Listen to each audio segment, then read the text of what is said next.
Shalom, meus amigos, uma boa noite a todos vocês. Sigamos com o estudo da Parasha Beshlach.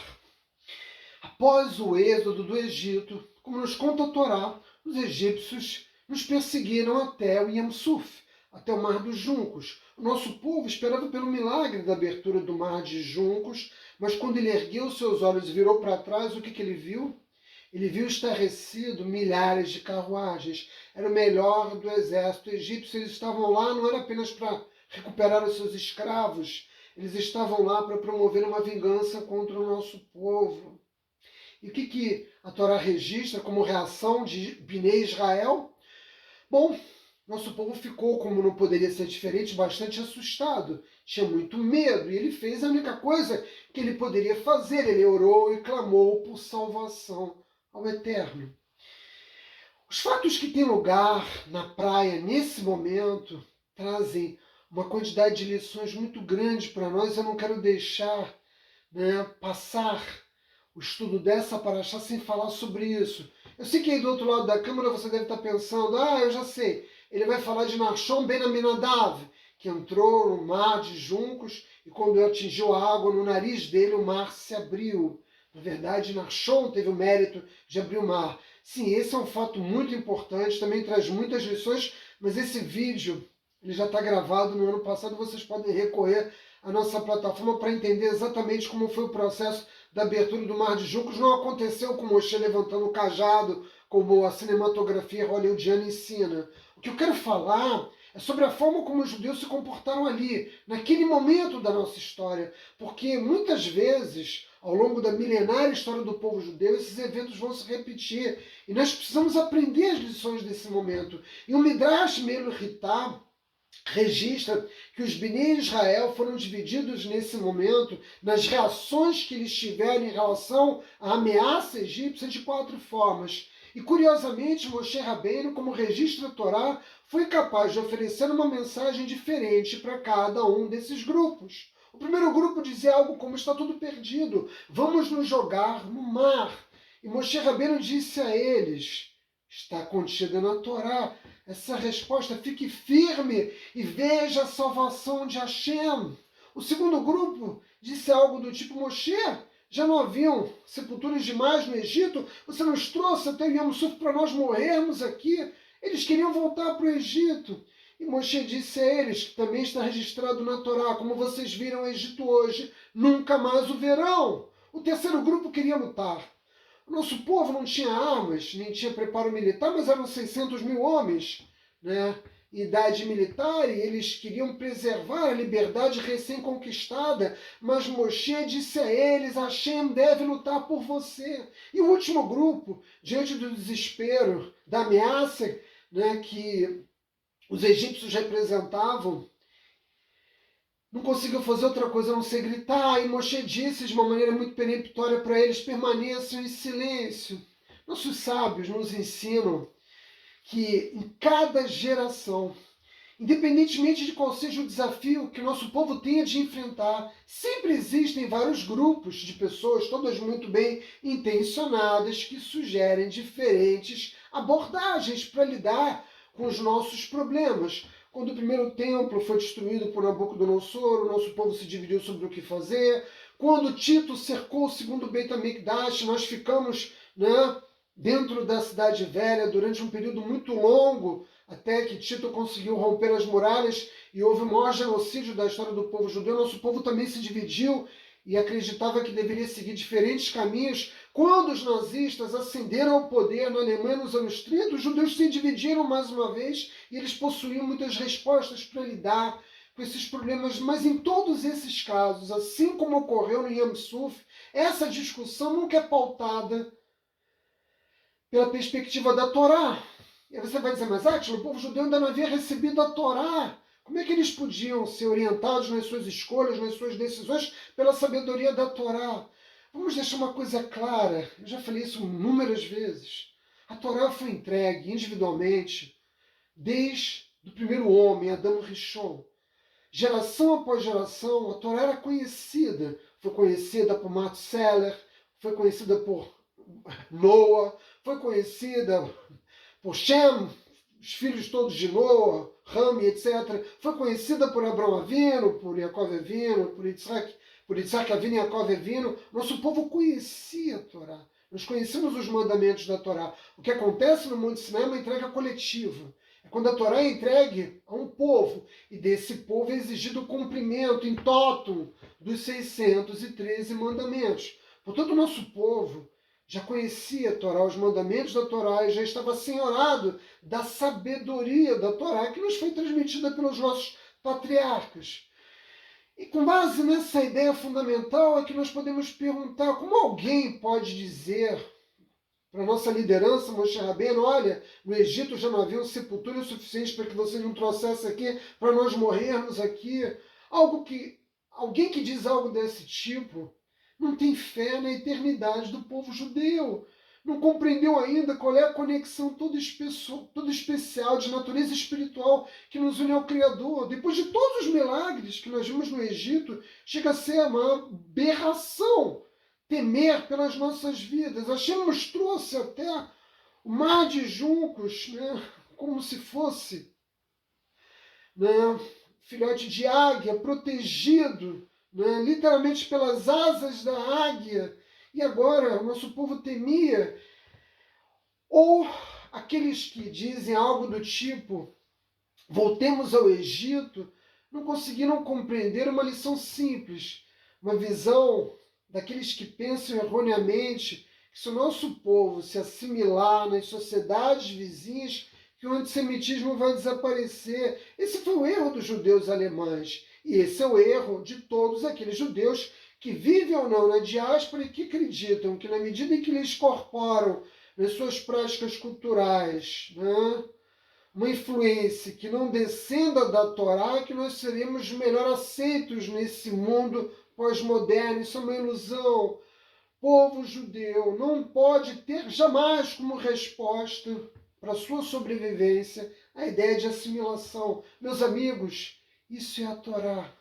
A Torá aponta os caminhos para o nosso povo, independentemente da circunstância, da situação que nós estejamos vivendo. E eu devo dizer a vocês, deixemos Mitzray para sempre. Mitzray não é apenas uma nação no norte da África, o Egito, naturalmente que eu me refiro. Mitzray é, sobretudo, qualquer lugar onde o nosso povo seja impedido do exercício da sua liberdade religiosa, impedido de desenvolver o seu conhecimento através do estudo da Torá, impedido de manter o seu estilo de vida, que foi o que os gregos tentaram fazer conosco, que motivou a revolta dos macabeus, que foi o que os romanos tentaram fazer na Judéia e assassinaram Rabi Akiva e tantos outros rabinos que não abriam mão de seguir ensinando a Torá ao nosso povo.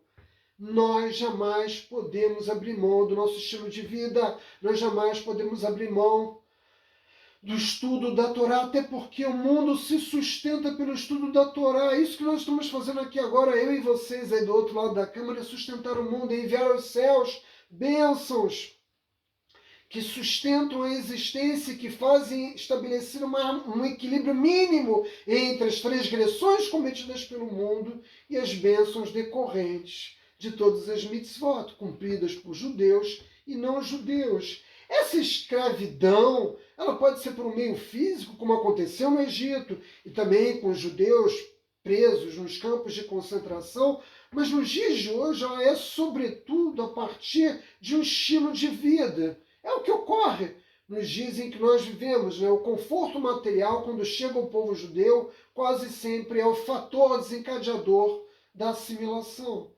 Por que a maioria dos judeus norte-americanos não vem viver em Israel? Por que a maioria dos judeus brasileiros, argentinos, franceses, alemães não deixam seus países de origem e migram para Israel, se nós sabemos que é aqui que Mashiach vai se revelar, que a redenção terá início a partir da terra de Israel? Porque esses judeus progrediram nas sociedades em que eles viviam, porque o nosso povo progride em qualquer lugar que ele vai viver. Porque nós recebemos uma bênção especial. Esse é o segredo. Você pode comprar 1000 livros, pode comprar cumprir 1000 segulat, está entendendo? Para Parnassá, para Êxito. Mas o segredo do sucesso do povo judeu é que nós temos uma bênção especial e isso não pode ser ensinado. isso não pode ser vendido, isso não pode ser comprado.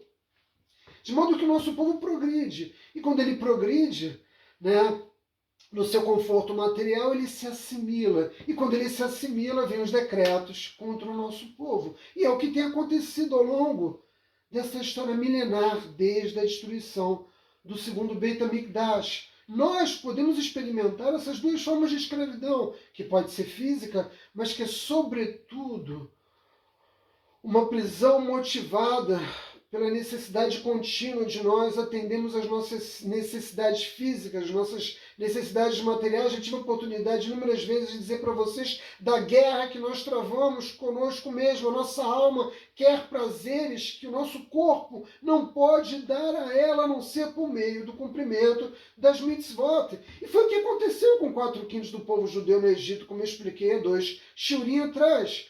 Os judeus enriqueceram. Eu peço a vocês que recuem na nossa linha do tempo no YouTube e assistam os últimos 2 shiurim, onde eu procuro explicar. O nosso povo enriqueceu no Egito, o nosso povo passou a fazer parte, né, das estruturas de poder, e ele se sentiu o quê? Cômodo. É o que sempre acontece. Quando nós alcançamos uma condição material confortável, o nosso povo se afasta da fonte das bênçãos, que é a Kadosh Baruch Hu, e ele se assimila. E o resultado da assimilação são sempre decretos muito duros, né? Que se expressam através do antissemitismo presente em todas as sociedades. Mesmo nos Estados Unidos, onde o nosso povo tem grande liberdade religiosa, os judeus têm sido vítimas, né, de atos violentos, sinagogas nossas têm sido atacadas, e o mesmo vale na França, o mesmo vale na Alemanha, na Espanha e também no Brasil, porque também existe um forte antissemitismo no Brasil. Portanto, a redenção do Egito é, antes de mais nada, uma redenção das clipot, da impureza espiritual. E quando nós nos afastamos do Criador, nós mergulhamos justamente nessa impureza espiritual. E tudo que nós devemos fazer é a busca de uma redenção pessoal e também de uma redenção nacional. Cada um de nós deve buscar, né, através da sabedoria da Torá, conduzir as nossas vidas. E esse é o caminho da redenção pessoal. Nos aproximarmos do Criador, nos parecendo ao Criador, nos seus atos, né? Esse é o caminho apontado pela Torá. E a comunidade de Israel, nosso povo, busca a redenção quando nós assumimos a responsabilidade por trazer Mashiach ao mundo. Nós temos esse poder, o nosso povo sempre teve esse poder de fazer com que a revelação messiânica, né, tenha lugar no mundo através da redenção coletiva de Israel. E quando nós recebemos as lições do Êxodo, que é justamente sobre o que eu estou falando, nós compreendemos que todos esses eventos constituem um verdadeiro manual para a retificação individual e também coletiva do nosso povo. Nossa vida ao longo de milhares de anos tem dependido dessa sabedoria. E quando nós alcançamos, é como se nós tivéssemos chegado num ponto sem volta. Nós não vamos voltar para o Egito. Aliás, o judeu nem pode voltar a viver no Egito. Mas o Egito, como eu chamei a atenção antes, Mitzrayim, não é apenas uma nação no norte da África, mas decidimos estar mergulhados ou não na impureza espiritual. Porque vejam, meus amigos, uma das razões pelas quais 4/5 do nosso povo ficou pelo Egito é porque nós, embora tivéssemos o cuidado de guardar algumas mitzvot, nós também fomos influenciados pela idolatria egípcia. Parte do nosso povo já praticava atos de idolatria. E essa influência fez com que essa parte, né, da nossa comunidade tivesse sido desligada espiritualmente de Israel, e lá ela pereceu. Quando nós passamos por esse estado de esquecimento espiritual da origem do nosso povo, da nossa conexão com os patriarcas, da nossa missão enquanto povo, então é isso que de fato nos desliga. Se Hashem não tivesse enviado Moshe Rabbeinu de volta ao Egito e com ele tivéssemos chegado à redenção, o nosso povo teria se assimilado completamente no Egito, porque, como eu já chamei a atenção no vídeo anterior, nós já tínhamos descido 49 níveis de impureza. Se chegássemos ao nível de número 50, o nosso povo estaria perdido para sempre. Moshe Rabbeinu chegou no momento final, aos 49 do segundo tempo, literalmente, para redimir o povo judeu. Mas nós vivemos essas circunstâncias em outros momentos históricos, né? E muitas vezes nos esquecemos das lições aprendidas ali nas praias do Yam Suf. Se nós nos deixamos enredar pelas clipot, nós nos perdemos, nós não abrimos o caminho para a nossa redenção. Mas vejam, que a Kadosh Baruch Hu sempre nos oferece uma saída, tanto para nós judeus como para os não-judeus, desde que esses não-judeus se alinhem com a vontade do Eterno. Hashem sempre deseja que nós retornemos a Ele, e Ele nos oferece um caminho, mas é preciso que nós estejamos preparados para ajudar a nós mesmos. Se você está mergulhado, né, nesse conforto material que eu chamei a atenção antes, talvez não seja nem tão confortável assim, mas se você está, né, vivendo uma situação no qual você renuncia, né, o desenvolvimento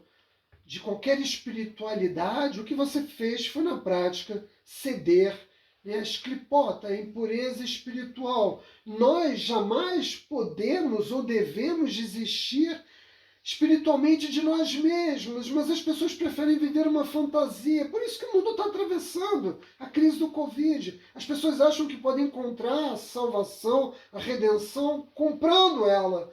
Comprando nas igrejas, comprando nos templos, comprando rabinos, comprando água que é vendida em Israel, comprando mapa astral, achando que ali vai apontar o caminho para você encontrar a Kadosh Baruch Hu. As pessoas querem as respostas pela sua dimensão de externalidade, elas não querem promover mudanças internas no seu estilo de vida, elas acham que podem, através de algum dinheiro e de um pequeno esforço, mudar a direção, né, que estão seguindo nas suas vidas, mas não podem. E é por isso que elas sofrem. O sofrimento humano nos chega porque quando nós não tomamos a iniciativa de caminharmos em direção ao Criador, o Criador nos empurra. Porque Hashem sempre deseja o nosso retorno. Então, quando nós não fazemos aquilo que é necessário, que nós precisamos fazer para encontrar esse caminho, o Criador faz por nós. E quando ele faz isso, normalmente, a resposta vem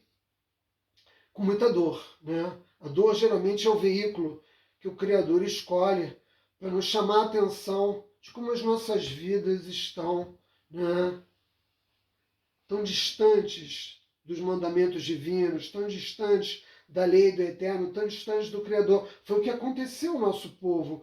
Abraão Avinu, nosso primeiro patriarca, foi avisado de que nós seríamos escravos no Egito, mas a escravidão do povo judeu poderia ter sido muito mais curta do que ela efetivamente foi. Por que ela não foi mais curta? Por que ela durou 210 anos? Porque o nosso povo, quando foi escravizado, aceitou, né, a escravidão com muita facilidade, procurou se adaptar àquela situação que não era uma situação confortável. Quando é que isso mudou? Quando não foi mais possível se adaptar. Quando a violência, a ferocidade da escravidão imposta pelos egípcios chegou a um ponto que não era mais possível se adaptar àquelas circunstâncias. Então o que fez o povo judeu? Aí ele orou, aí ele gritou, aí ele clamou. E quando ele clamou, o que aconteceu? Kadosh Baruch Hu pegou Moshe, que vivia muito bem em Midian, com a sua esposa Tzipora, seus 2 filhos, e fez com que ele tivesse uma revelação que nós sabemos ali, em frente à sarça ardente, mandou Moshe voltar a Israel. Ou seja, quando o nosso povo buscou o Criador, a Kadosh Baruch Hu colocou a redenção em movimento. Portanto, a minha mensagem dessa noite a você é a seguinte: não espere. Não espere que Deus te empurre em direção à redenção. Tome você a iniciativa. Assuma a responsabilidade por estar preparado espiritualmente para perfazer esse caminho. Porque além de você ter de enfrentar muito menos dor, esse caminho vai ser um caminho muito mais doce, um caminho muito mais tranquilo. Coloquemos a redenção em movimento, a redenção individual. Nós, o povo judeu, a redenção coletiva do nosso povo. E cada um de nós, a nossa redenção individual, meus amigos. Não espere. Faça isso agora. Vai.